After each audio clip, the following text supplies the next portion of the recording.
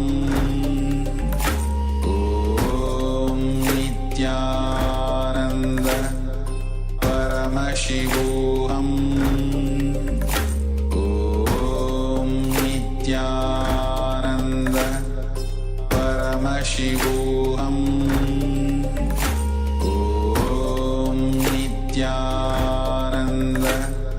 Paramashivoham Om Nityananda Paramashivoham Om Nityananda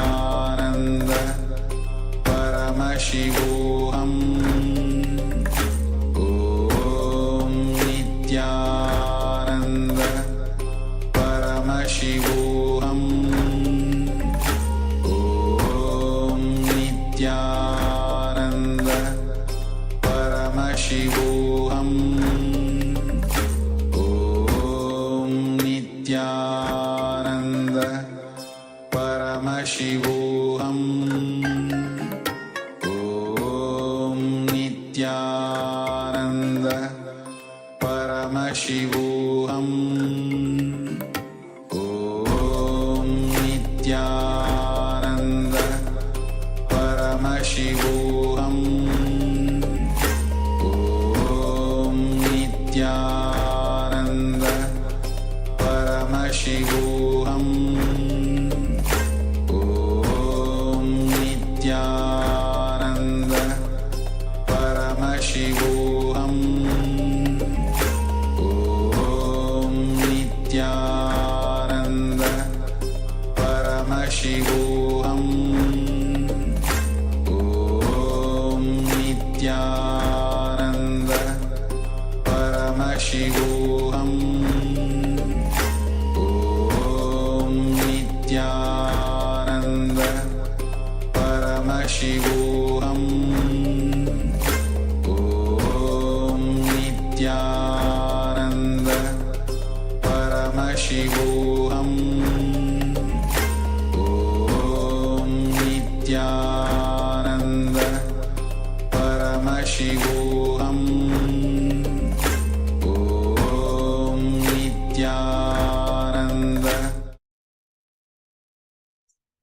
So now you can slowly relax and open your eyes and see whatever has manifested, verify with the partner, whatever has manifested. More and more we are able to see the cognitions. More and more we become clearer about the cognitions. We get clarity about the cognitions, about more and more all the cognitions getting clarity more and more that I am Paramashiva. Only Paramashiva is existing through this body, through whatever I'm cognizing as this reality. It's only Paramashiva manifesting. Being able to hold that feeling connection. When we hold that more and more, above everything else, above all the fear which is coming, all the greed which is coming, boredom, tiredness, holding that above all of that. When we start doing that more and more, we start to see how the reality is manifesting and unfolding the way we want to manifest it. So I request all the participants, you can share whatever has manifested now in the chat. Even if you felt an intense feeling of Paramashiva, you're able to connect to Paramashiva very beautifully, you can share in the chat.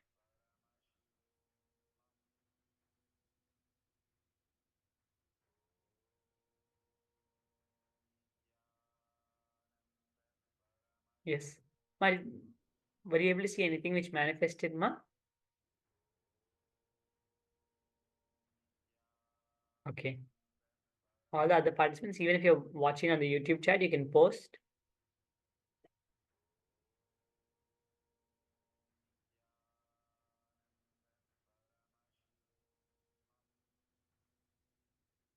And let us offer whatever has manifested by sharing it on the social media platforms. Even if you felt the strong energy of Paramashiva, strong with that powerful cognition, you're able to feel that itself.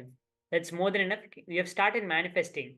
Just hold on and continue to attend the sessions and stay back for the next power manifestation sessions. And the more and more when we start to do that, the more and more we'll start to see how it manifests in the reality. So I request all the participants. Okay, I see Ma Diana Carol is saying, feel more calm, more peace. Yes, Ma. So very good, Ma. Swami says all of these come more and more only from consciousness. peace, all of these, especially peace, comes from the consciousness, the more and more. And only from the peace itself, Swami says bliss and all of that comes. So it's a very beautiful ma. You can post wherever, either to your friends or either on your social media platform, you can post and just say, okay, I experienced this. You can come and join the Paramashivoham program. That's all you need to do. So you can post it on your platforms. More and more, when we start to share it, see, when we start to share it, the more and more you start repeating that, you're again and sharing it. You're starting to hold that as your reality more and more. Because now, if you really feel that something was so good clicked in you, and when you'll immediately go and you'll share it with everyone, right? Like if you learn some very good tip, immediately you'll go and share it with everyone. Same way, like how immediately when this manifestation happens, immediately sharing it with everyone. The more and more, Swami says, only what you share will continue to stay as an experience in you, because you start empowering that more and more in you. So I request all the participants, you can take some time and share whatever has manifested.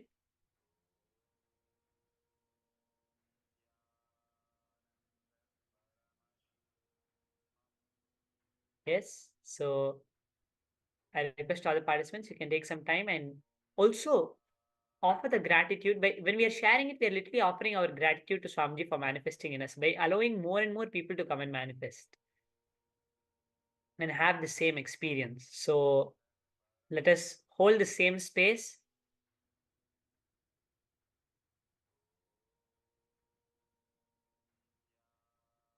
Few more minutes. As we are understanding about going more and more to the source,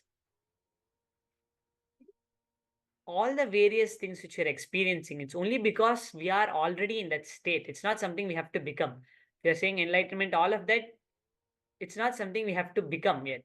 We are already in that space. We just have to relax into that same space. So let's hold more and more of that. I see a participant saying Nithyanandam, and here Nithyanandam ma, you can turn on your video and you can be seated in front of the camera ma also, so that we can engage and continue to participate as we move on to the next sessions. Satya Srinivas is saying Nithyanandam ma.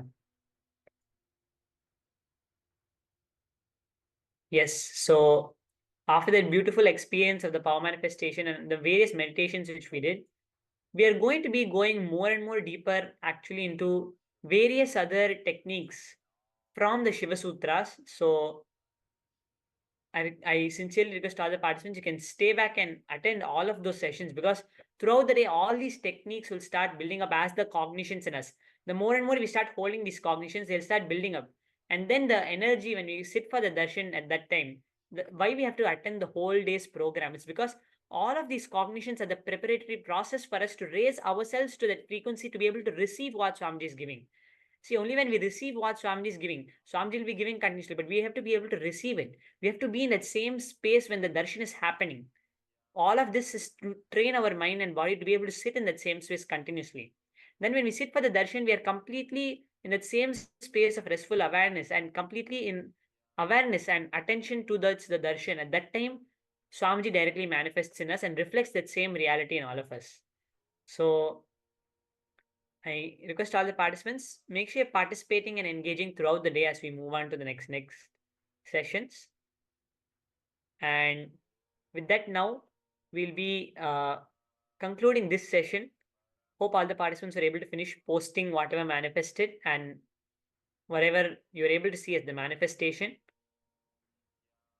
So with that now, we'll conclude the session with the Purna Mantra and enter into the next session for more deeper revelations on the Shiva Sutras. Om Purnamadah Purnamidam Purnat Purnamudachyate Purnasya Purnamadaya Purnamevavashishyate. Om Shanti Shanti Shanti.